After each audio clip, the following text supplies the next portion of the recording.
Good afternoon, everyone, and happy International Day of UN Peacekeepers. As you know, we have a number of events to commemorate today, and as part of that, I'm joined today by the Undersecretary General for Peacekeeping Operations, Jean-Pierre Lacroix, who is immediately to my left. Next to him is Harjit Singh Sajjan, who is the Canadian Minister of National Defense, and to his left is the Undersecretary General for Field Support, Atul Khare. And they're here to brief you on the occasion of the International Day of UN Peacekeepers. They'll all make some brief remarks before we go to questions. And we will start with the Canadian Minister of National Defense, Harjit Singh Sajjan. Please, the floor is yours, sir. Gary, thank you very much. First of all, I'd like to just open with saying, on behalf of Canada, our deep condolences to the people of the United Kingdom for the absolute horrific and tragic event in Manchester. Undersecretary Generals, ladies and gentlemen, I'm honored to be here in New York City to help mark the International Day of the United Nations Peacekeepers. Peacekeepers are now in greater demand than ever before. They deploy to increasingly complex environments, and they face increasingly complex tasks. Collectively, we need to better orient the United Nations to meet these challenges. That is why when I spoke with Undersecretary Lacroix earlier today, I conveyed Canada's support for the Secretary General's ambitious and multifaceted reform agenda. The steps the Secretary General is taking to put conflict prevention at the forefront of peacekeeping efforts are essential to modernizing the United Nations and the UN and UN peacekeeping. I delivered a similar message when I had the opportunity to speak at a breakfast meeting hosted by the International Peace Institute this morning. And today's commemoration ceremony at the UN headquarters only reinforced my conviction. As the wreath was laid, I was reminded that the best way we can honor the dedication and courage of our peacekeepers is to take up their cause with renewed determination, to invest in peacekeeping as a means to making a positive difference in the world. Canada is committed to this collective effort. As part of the review of our national defense policy, we consulted with Canadians across the country last year. Time and again, they told us that they value peacekeeping. They recognize the role peace operations play in protecting our collective security. They want Canada to engage in missions that have a meaningful impact in the lives of people most in need.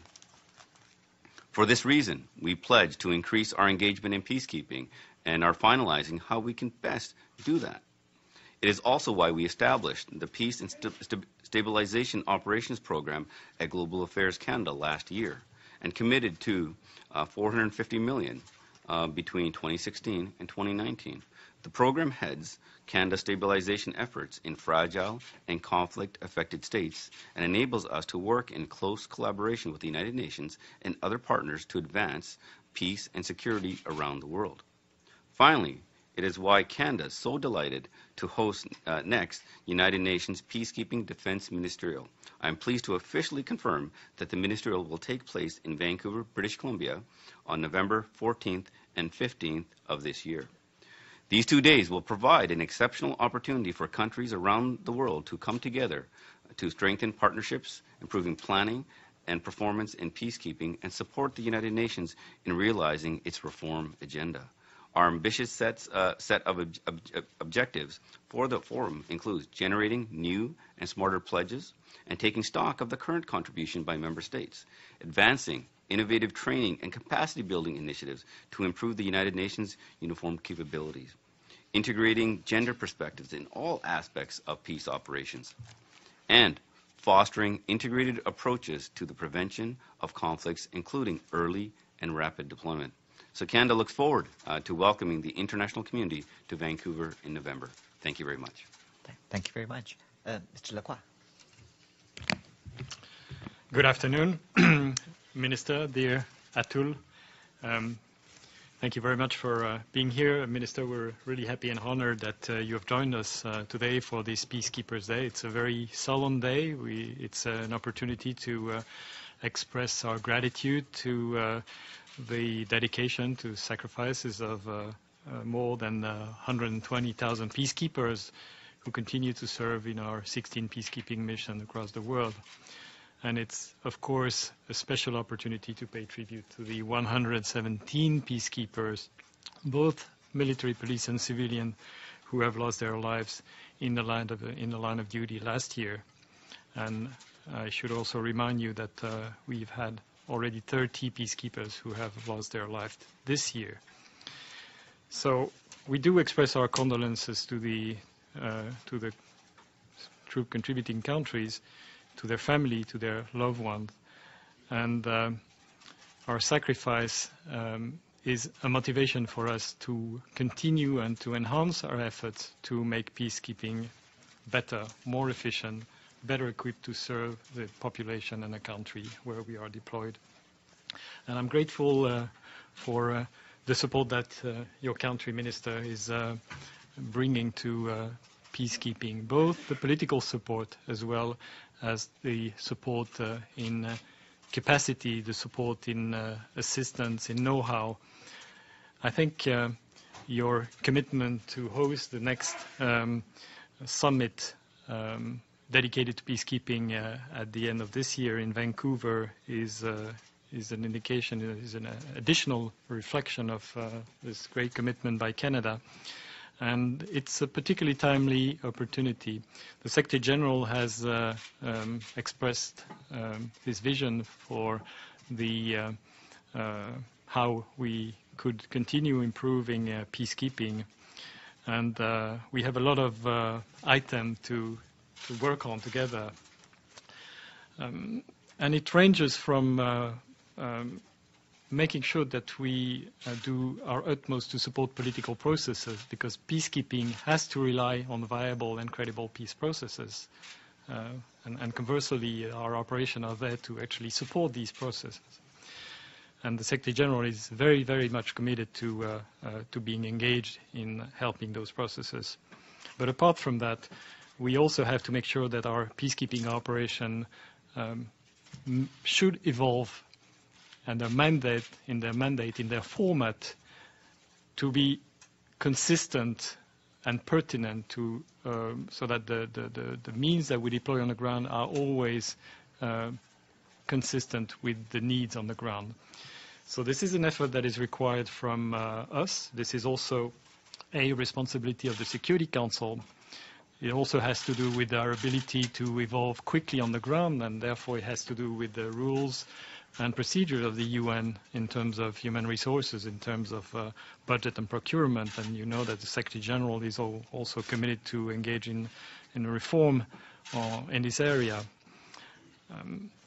The issue of continuing our effort to make sure that our peacekeeping operations are better equipped, better reactive, better informed is also absolutely key. And I think there again, countries like Canada have a lot to bring, and we look forward to that. And finally, two issues that are essential, and you mentioned them, Minister. Partnership.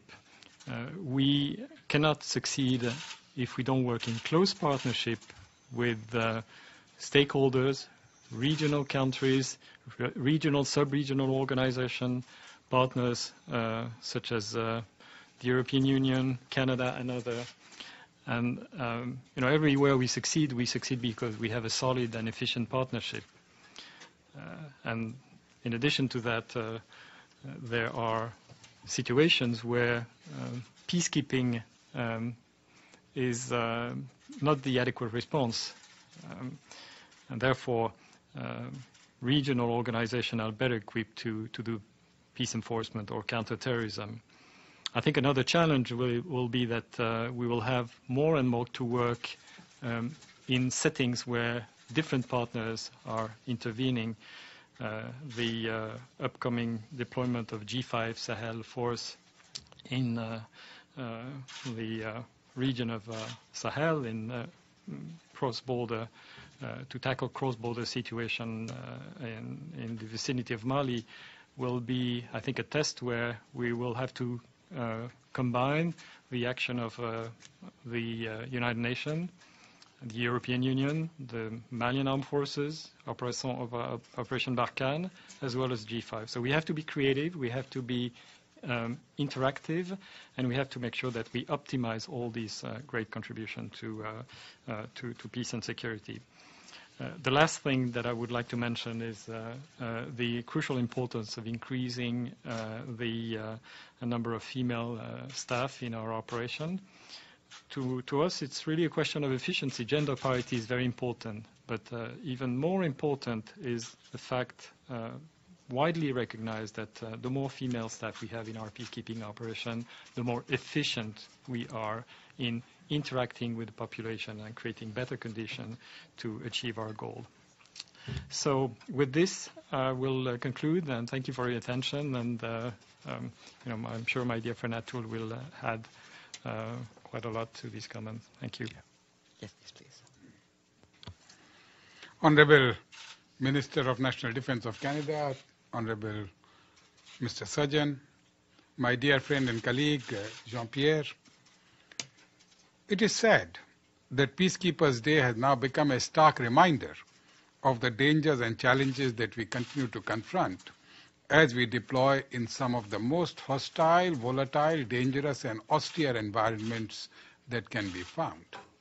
The fact that 117 of our colleagues laid down their lives is a matter of pride, but also a matter of great sadness for all of us. 23 of them were civilian peacekeepers. And in fact, today morning, my deputy, ASG Lisa Buttenheim, accepted the Dag Hammarskjöld Medal on behalf of those fallen civilian peacekeepers with a great deal of sadness in her heart. I therefore take this opportunity to call upon all countries, but particularly the host countries, to undertake greater efforts to ensure the safety and security of our peacekeepers, our colleagues. And I wish to recall that an aggression or an attack on a peacekeeper is a war crime. And we will take action against those who commit such war crimes. Though, of course, we will also continue to make better efforts towards enhancing the safety and security of the persons who deploy under the United Nations flag. The demand for blue helmets remains high. And as my dear friend Jean-Pierre mentioned, we will be unable to fulfill the demands which are placed on United Nations peacekeeping without the partnerships that we enjoy from all the member states of the United Nations, the host countries, the troop contributing countries, the police contributing countries, and of course those who contribute with financial resources, and finally those who contribute in an ideological sense, giving us better ideas and better initiatives to undertake for the future. In this regard, I want to welcome Honorable Minister of Defense, Mr. Harjit Singh Sajjan, and through him, thank Canada for its support to United Nations peacekeeping over the years and its renewed commitment, including through hosting the next ministerial meeting in Vancouver in November, as he just indicated. Of course, Canada is not alone in its strong commitment to peacekeeping. At the last United Nations Peacekeeping Defense Ministerial meeting in London, 61 nations reaffirmed that, and I quote, peacekeeping is an indispensable part of the international community's response to threats to international peace and security. End of quote. I am grateful for this commitment, which has been jointly expressed by all the countries together. I just wish to make 5 quick points with relation to my department, whose basic endeavor is to support peacekeeping operations succeed through support solutions that are rapid, effective, efficient, and responsible. First, peacekeeping is effective. Over the years, nearly 70 missions have left a legacy of stability in countries spanning from El Salvador to Namibia to East Timor, the last one where I had the opportunity and privilege to serve for close to 7 years.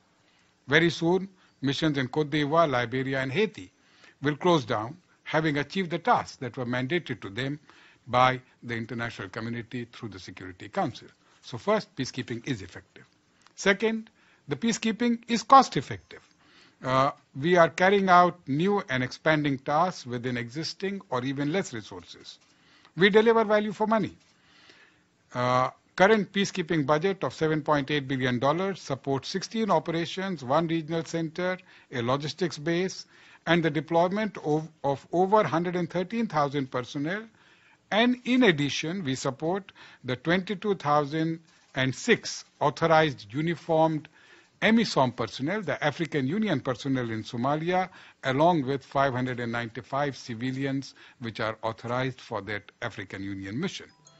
And despite continuing demands for new or expanded intervention by the UN, real gains have been made in recent years in reducing the peacekeeping cost through efficiencies. Adjusted for inflation, the cost of UN peacekeeping to member states today is 17% lower in 2016-17 than it was in 2008-2009, when, of course, measured as cost per capita of deployed uniformed personnel. Third, peacekeeping is evolving. We are attaching the highest degree of importance to performance indicators. Both Jean-Pierre and I have been working on this.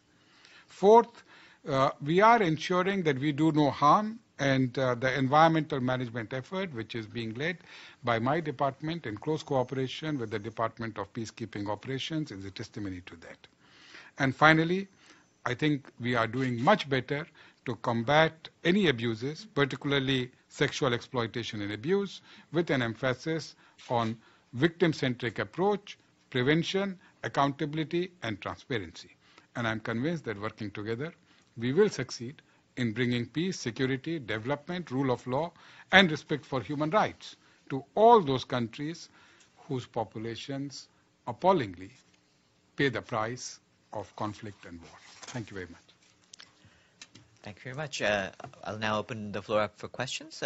If you can all please identify yourselves to our speakers and specify to whom you're addressing your questions. Melissa.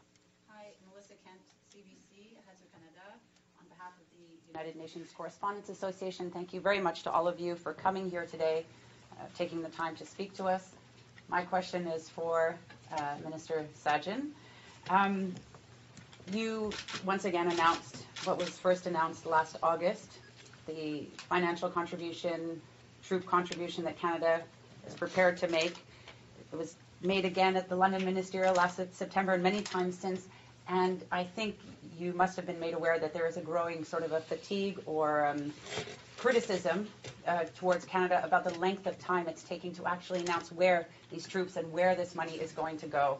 So I was wondering if you could please respond to that. And also, some are, again, questioning the appropriateness of Canada announcing that it's hosting this peacekeeping summit before actually announcing or without an actual solid contribution in the field or a significant contribution in the field. If you could answer that as well, I'd be grateful. No, absolutely. No, thank you for the question. One thing I just want to reiterate also what the Prime Minister has also emphasized.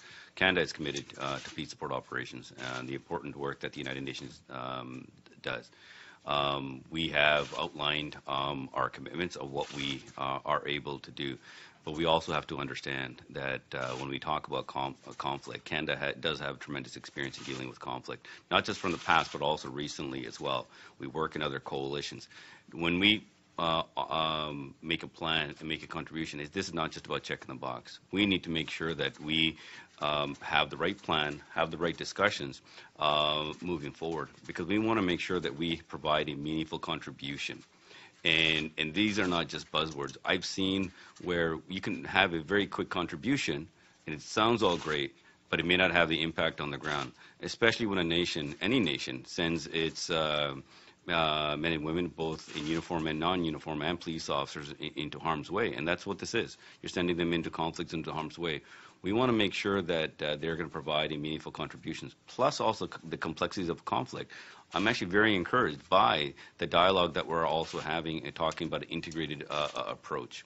This is not just strictly about military providing support. We need to look at development. We need to look at the political dynamics, capacity building as well. And that's what we're doing, making sure that we have the right conversations. So when we provide and make the announcement of where we're going, we're also going to be talking about how we're going to be doing it, but most importantly, of why. And that's something that we have done in previous missions, and we'll continue to do that as well. And I look forward to making an announcement at the appropriate time. I had a follow-up question as well, which was the appropriateness of Canada hosting this peacekeeping summit or announcing it before announcing its contribution. And I'm wondering if you could answer that. And also, since you are hosting this conference in November, does that mean that, would it be fair to say that we can expect that peacekeepers will be on the ground by the time the conference comes around? And if not, why not? I think also we shouldn't also just look at it from peacekeepers being on the ground. This is about when we make the announcement. It's not just about Canada making an announcement. This is about Canada working together with all the other partners as a collective plan towards a problem. I've said it many times. This is not the peacekeeping of the past. We have looked at it strictly sometimes from a military standpoint. We need to look at the political situation. We need to look at the dynamics. We need to look at the business community. We need to understand the conflict, because it's only through that proper understanding that we're going to be able to develop the right plan. And some of the reform initiatives that are also going on, how does Canada actually contribute to that? So this is about making sure that we get this right. And I've seen far too often where we have made contributions that have been made, but it hasn't had the same impact. We want to make sure that our integrated or comprehensive whole of government approach that Canada offers up is going to provide that impact, not just for the mission, but for the region as well. I'm sorry. My question wasn't answered. I'm sorry. We only have so much time. By the time the conference rolls around, will Canada have peacekeepers on the ground? I'm sorry, Melissa. Let's move this around. Majid? Thank you, Farhan, and thank you for the briefers. I would like to take, this is Majid Ghali from Rudao Media Network. I want to take this as an opportunity to ask Mr. Defense Minister about the fight against ISIS. And my first question is, the operation in Mosul is about to finish, and ISIS will probably be, the major cities will be out of ISIS fighters very soon, and they will be defeated in Iraq. Will Canada still support the Iraqi forces after the ISIS was defeated? Is there any plan for post-ISIS military assistance for the Iraqi forces? And my second question is more difficult one, as it's about the long-term impact of your military training and the weapons that Canada sent to the Kurds in Iraq. They intend to take serious step of independence from Iraq. How Canada think and feel about those weapons to be used by the Kurds to achieve their dream of independence, which is a very crucial question right now. Thank you very much. The contribution that Canada has made to the coalition, the Daesh coalition, we actually, from the previous things that I was talking about, we took a integrated approach, and that's the language that's I think used here, which is very important. We did not just announce the troops that were going. It's easy to look at the main contribution, which is tripling our troops on the ground, putting our intelligence assets on the ground. But we did not do this in isolation. We looked at the political dynamics, making sure the capacity building support was there. For example, our military liaison teams that liaise between the Ministry of Interior, Defense, with the coalition. We looked at a regional development approaches as well. So what we also committed to was also reviewing the mission, not reviewing in terms of how we're going to be staying in, is making sure we have the right resources on the ground to making sure that we're actually contributing well. We made adjustments in the past. For example, we put the Role 2 hospital in northern Iraq afterwards because it was needed for the operations, and we're looking at the changing situation right now to how best contribute. So we're going through the analysis. We extended the current mandate by 3 months just so that we could have more time to making sure that we have the right plan in place, and we'll make the adjustments accordingly, whether it's from a military development and from the political side of things, what type of resources to put in. And when we look at, when you talk about the work that Canada has done in supporting the Peshmerga, we did it from the Iraqi government perspective. We did not do this just to support one group. This is about the Iraqi security forces. We consulted the Iraqi security government, and it was done with their support. The support that we provided was support for what was needed. And Canada will always be focused on making sure that Iraq remains stable within, to making sure that there is long-term peace. In terms of what the country decides for themselves, that is their choice. But Canada is committed to a stable Iraq, making sure that groups like Daesh does not get a foothold. But also, I just want to add into this. We cannot look at those operations without looking at the peace support operations as well. When we, just as much as we talk about the United Nations and my counterparts provide contributions here, my counterparts, we also talk about what we're doing in the coalition. We are looking at the importance of peace operations, because it's not just about preventing conflict. It's about reducing the recruitment of fighters into these organizations. So all our efforts are interlinked. And that's why it is, when we look at Canada making an announcement, we're looking at the broad context of things. We're not just looking at United Nations peacekeeping operations in isolation, because we can't. There's interconnectivity far greater than we've had before. And we need to look at our actions here. How can we be supported here? How can we work with the NGOs? How can we work with the business community? And all interlinked with this. And I was very happy to say that a lot of these discussions we started having in London. And I want to be able to continue these discussions in Vancouver, looking at what's learned, what has worked well, what can we do better. And then when Canada makes a decision, it's going to be part of a wider plan as well. So the conflict in Iraq, yes, we're dealing with that, but we have to look at a much broader perspective, because this is, as nations, we contribute to United Nations peace support operations, we counter a coalition, and also the work that we're doing in NATO as well. It's all interlinked. Edie? Thank you very much. Edith Lederer from the Associated Press. Mr. Lacroix and Mr. Khare, you've talked about the importance of peacekeeping, how it's value for money. What impact will a sizable cut by the United States have on UN peacekeeping operations? I'm sure you know that the President's budget proposal was announced yesterday. And also, today in the Security Council, one of the main peacekeeping missions in South Sudan was being discussed, and it's a pretty grim picture. And I wonder whether you have any comments on what the UN could be doing better, what the government needs to be doing better. Thank you. If I may, I will say a few words and then turn to Atul. I think in terms of the financial resources of peacekeeping, what I want to say is that we have, in any case, irrespective of what the future, will have for us, we have an agenda for making sure that we optimize our resources. And the Secretary General is totally committed to ensuring that we not only have peacekeeping that is fit for purpose, but also that we make the best use of these resources.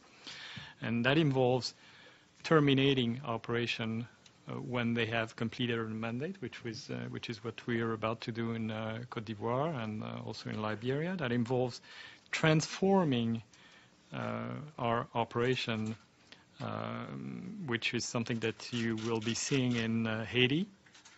As you know, the Security Council has adopted a resolution that essentially turns MINUSTA into a smaller operation dedicated to supporting rule of law capacity in that country.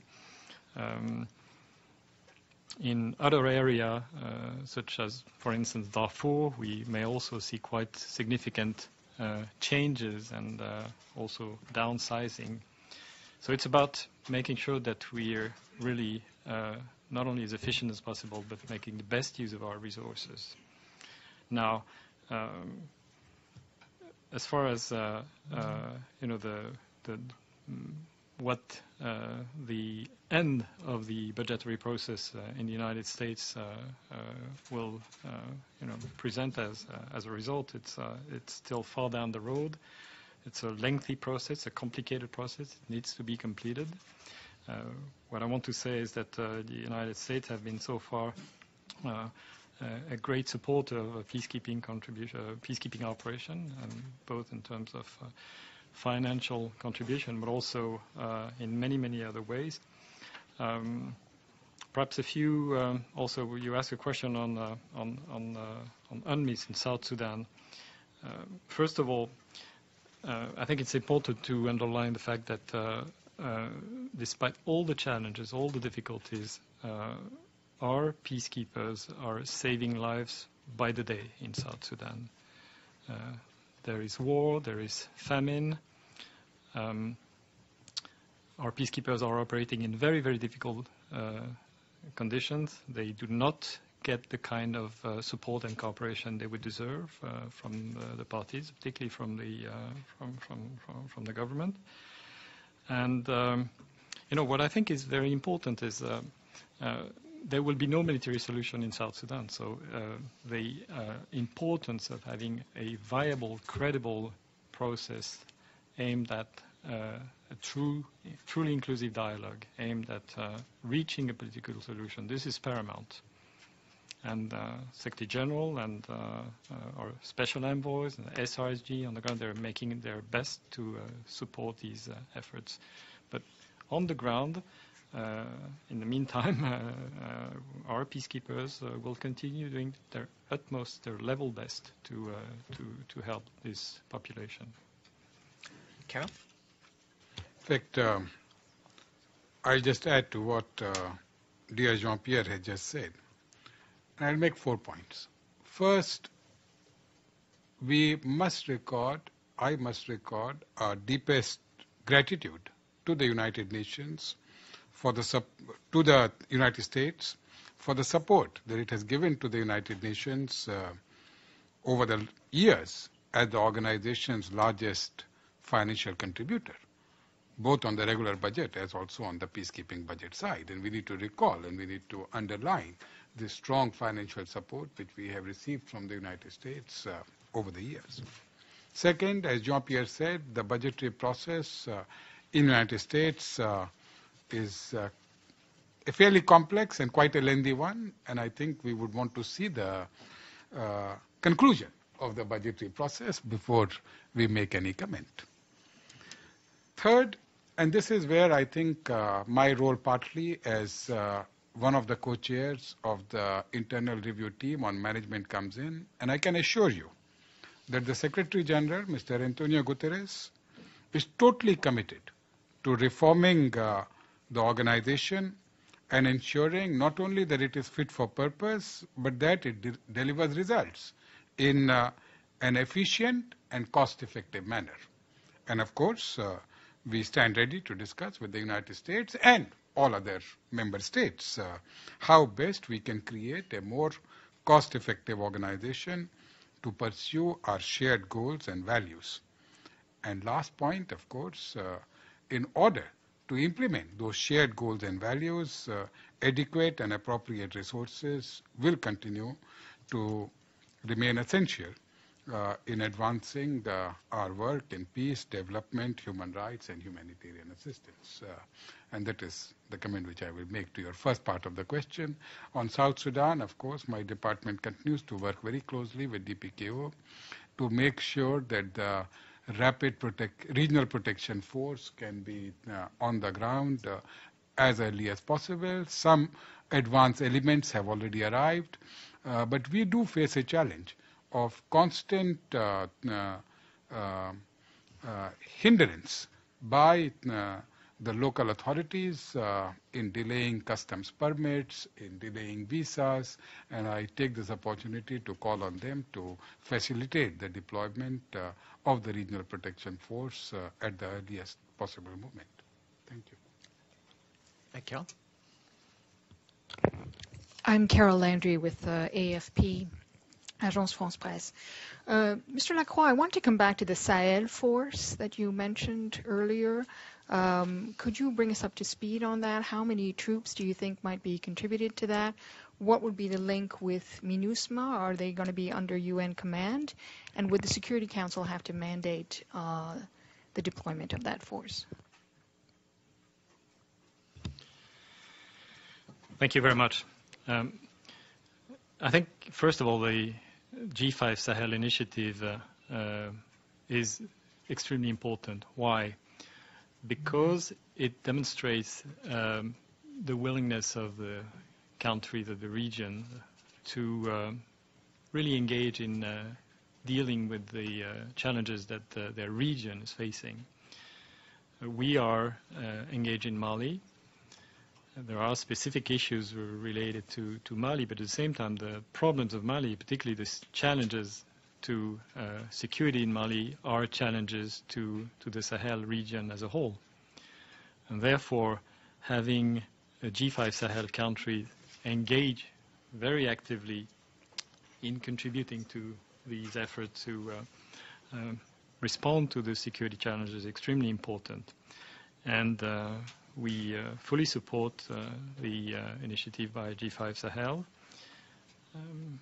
We will do our best to extend concrete support to the G5 Sahel force as it will be deploying.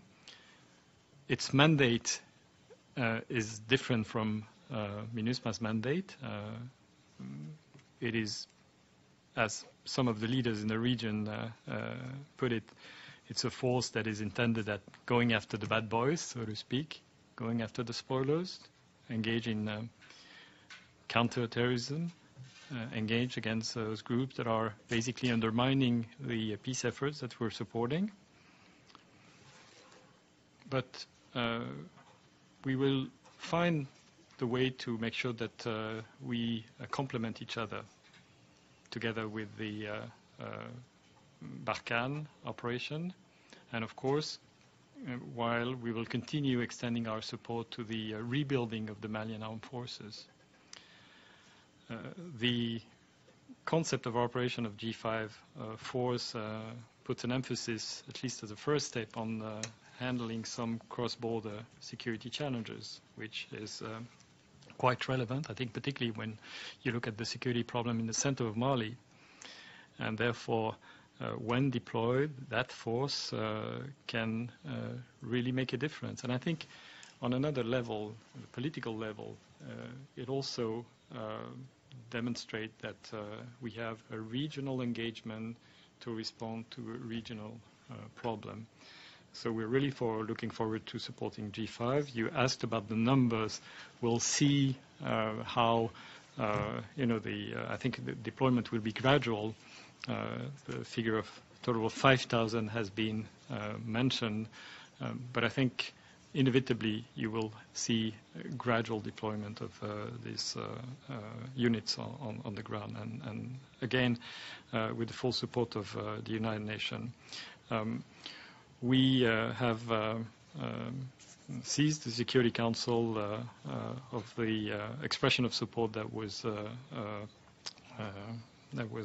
expressed by the African Union to G5.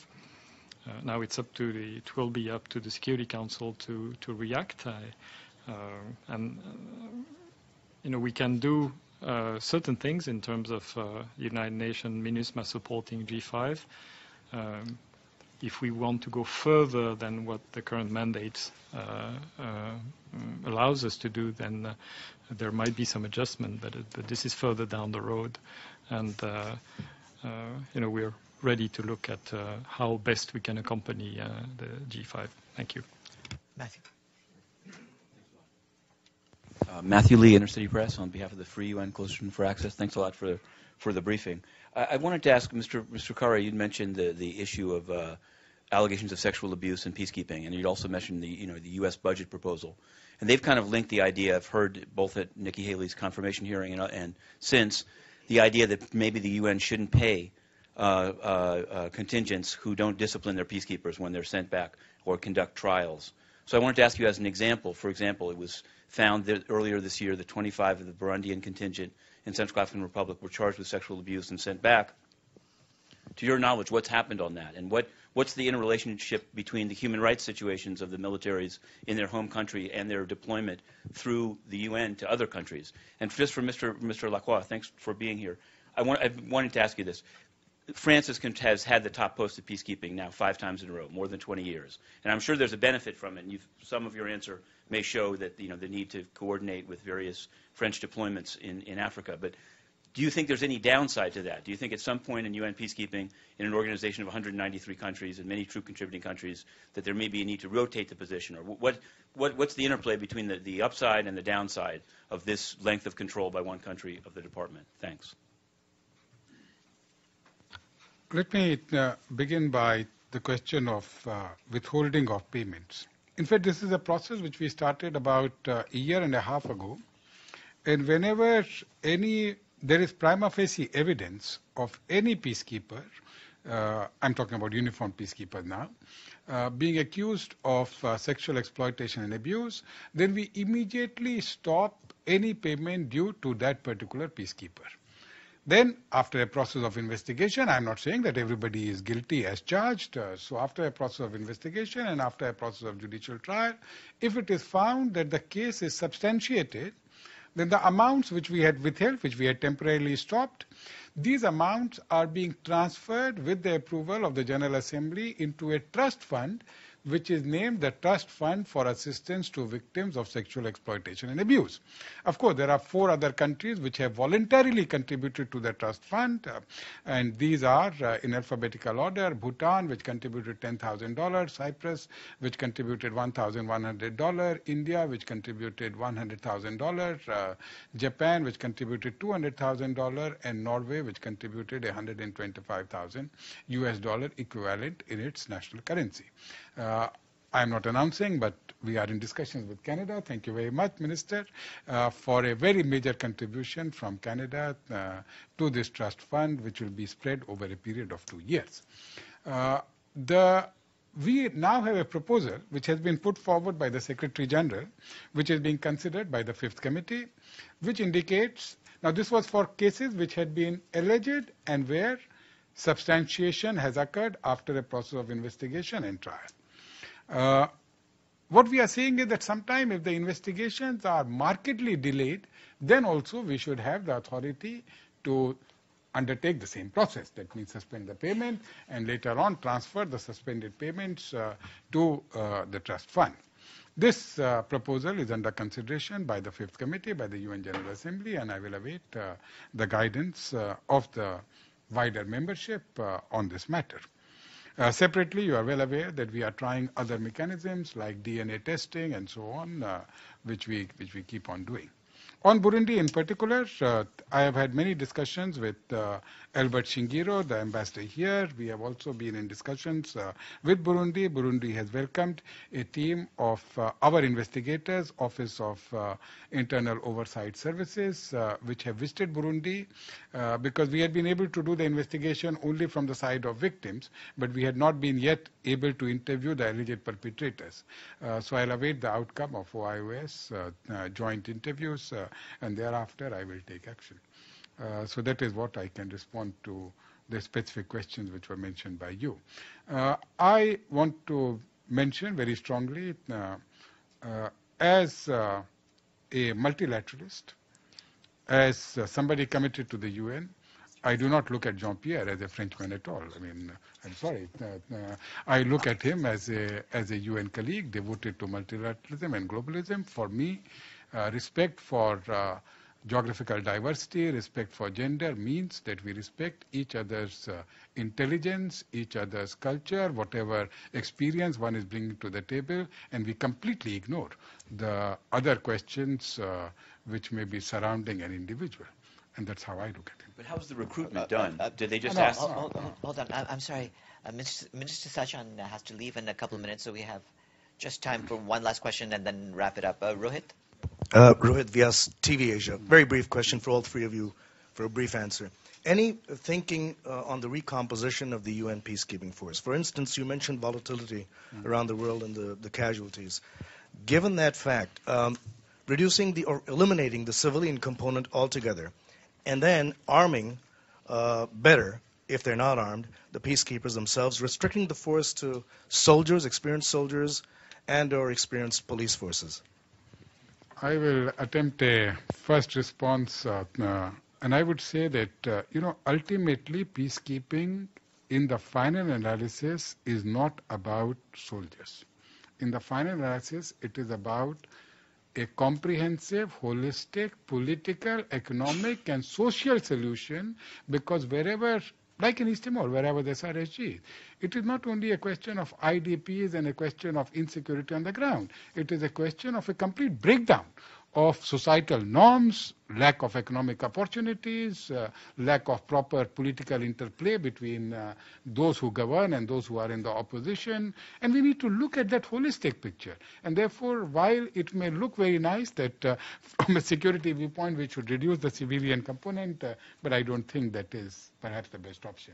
Jean-Pierre. Yes, if I may, very briefly, I think, as you put it, the rationale behind peacekeeping is really to be comprehensive, to associate the political dimension, which is always crucial, paramount, together with the means to advance a political solution and a comprehensive stabilization process on the ground. And it requires sometimes military forces, sometimes a combination of military forces with police, definitely civilian component in many cases, particularly to not only help further political processes, but also help state to rebuild their institution development. Of course, there's quite a huge diversity and variety of peacekeeping, peace operation. I think we will see more of that diversity over time. There's definitely no one size fits all in terms of peacekeeping. You may see cases where having only a military component is actually consistent with the needs on the ground. But I would say that even where we have those cases, which is, in some cases it's about, being between two parties and that helps in the end, that should be helping a political process. So that eventually this military component has to go. Just very briefly on that, I think it would be a tremendous mistake if we went down that path. The military has learned from hard experiences in conflict that you can't do it alone. The military buys you time, and they do tremendous work, and they're able to bring in a lot of the in some high security threat areas, bring in other pieces, but they can't do this alone. So it's usually the military commanders are actually asking for the other resources. So I'm actually so encouraged that finally at higher levels, at the strategic level, nations, at the UN, and even with the other work that I do in multilateral, whether it's NATO or at the Counter-Daesh coalition, we talk about the full integrated approach, because you cannot look at the security threats like this strictly from the military. You need the full approach to be able to do this, but it's our understanding of the situation on the ground is important. So that's why I think we maybe with different type of capabilities where greater intelligence on the ground, but not just strictly intelligence that we've done in the past, but an understanding of the social fabric of the society so we can make better decisions and put the resources in the right areas. But I am very encouraged that we're finally moving towards an integrated approach. Thank you. Thanks very much. I believe we're out of time. And thanks to Minister Sajjan and Undersecretary Generals Lacroix and Khare. Thanks very much. And the spokesman's noon briefing will start now.